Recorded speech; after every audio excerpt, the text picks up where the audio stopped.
Chapter 26, The President, April 1945. My letters to Imogene piled up on the table beside my bed and slid off onto the floor. I asked nurses and even doctors to deliver them, but it seemed like everybody was just too busy, or else they didn't care. I thought maybe if none of them white people was going to help me, at least a colored person might. But the only colored person I ever seen was the one orderly named Harvey who walked in on me while I was in the bathroom, and I tried not to see him. Every time I heard his whistling coming up my direction, I turned my face away. I kept thinking if I was going to get my letters to Imogene, I was going to have to ask him, but I kept hoping to find somebody else. Then one day something happened that changed everything. It was April 12th, 1945, and I will never forget it as long as I live. It was late in the day when I heard a big commotion at the nurses' station. I was stuck in my bed, but I could tell something important had happened in the world. The nurse at the other end of the ward went rushing out of the room saying, "Oh, dear God in heaven, what will America do now?" All the staff was out in the nurses' area listening to the radio, which they had turned up so loud I could almost make out what it was saying. Almost, but not quite. I seen through the door that the nurses was crying on each other's shoulder. Whatever the news was, I knew it wasn't good. My heart sagged. It must have been something about the war. Was another bombing like at Pearl Harbor? Just when we thought that would be over soon? The girls in the ward started to holler out, "What happened? Tell us." I was sliding out of my bed, fixing to get in my wheelchair when Harvey stepped into the room. His lips was trembling, but he put his finger over them and we all got quiet. I seen his Adam's apples sliding up and down his neck, and I knew something really upset him. Finally, Harvey spoke. "It's our president," he said. "Mr. Franklin Delano Roosevelt died this afternoon at his polio place in Warm Springs, Georgia." And then Harvey's face twisted, and he walked out away real quick before we seen him cry. The whole ward got real quiet, and we could hear the radio out in the hall. Only thing was, now we wanted to shut it off. Now I wanted to rush out my wheelchair and smash that radio. How could it be? What would we do without our president? All of America looked to Roosevelt to lead us out of this war. A deep sadness settled over the hospital. Church bells began ringing all over town, and it felt like the whole town was crying. People said it was a shame the president didn't live to hear them bells announce the end of the war. They said it could be over any day now. The aides tiptoed around our beds, and Harvey didn't whistle his cheerful hymns like always. Instead, he hummed a song Imogene used to sing sometimes when she was getting those Kenny packs. "Nobody knows the trouble I see. Nobody knows my sorrow. Nobody knows the trouble I see. Glory, hallelujah." I haven't felt this alone since my daddy left. I needed Imogene in the bed beside me. I needed her people's wisdom to comfort me. But Imogene was in the colored tent. I didn't eat none of my supper that night.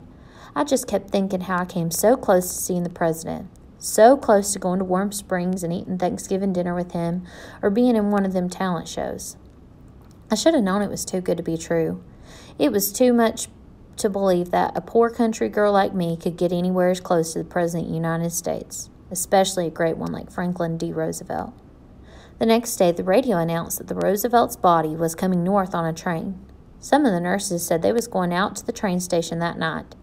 I asked one of them could they please take me with her, but I knew it wasn't possible. It just doesn't seem right that none of us with polio could pay our respects. I knew Roosevelt would not be happy about that. He would want us lined up by the train tracks in our wheelchairs and iron lungs. But nobody asked me what I knew about it. It was pure quiet in the ward that night. Nobody moved around unless they had to, and then it was like they felt like it was a desecration of their heels clicked on the floor, or they bumped into something by accident. I think we was all listening for the sound of that train going through Charlotte. The next morning, one of the nurses walked into the ward with a bouquet of flowers and started handing one to every patient. "This flower was bought by the Lions Club in honor of the president," she said to each one of them. "It was in the train station when he went through last night, and they sent it just for you." That's when I knew that somebody really did understand about us. I sucked in the sweet smell of the yellow rosebud, and it spread such a sadness and joy over me all at the same time. I thought about how I kept that rose till the day I died. I knew I'd show it to Peggy Sue and Junior Bledsoe and Reverend Price. I'd say, "Don't feel sorry for me on account of I had polio. Look here what I got. I got one of the president's roses. That's one thing polio done for me." When a hospital volunteer finally brought me a newspaper, I read all about the president's body coming through Charlotte. The paper said the president would have liked them giving the flowers to us polios. It said Franklin Roosevelt would have called it that grand. I read how thousands of people come out to meet him, and how a group of singers sung Onward Christian Soldiers, and everyone stood in silence and cried when the casket went by real slow. The paper said Negroes was down there at the other end of the station singing spirituals. It said that they looked up to Roosevelt as the best friend they ever had in the White House. And that's when it hit me. That's when I got to wondering, did anyone take the president's flowers to the colored tent? I thought I knew the answer to that question, and then I knew I had to do it.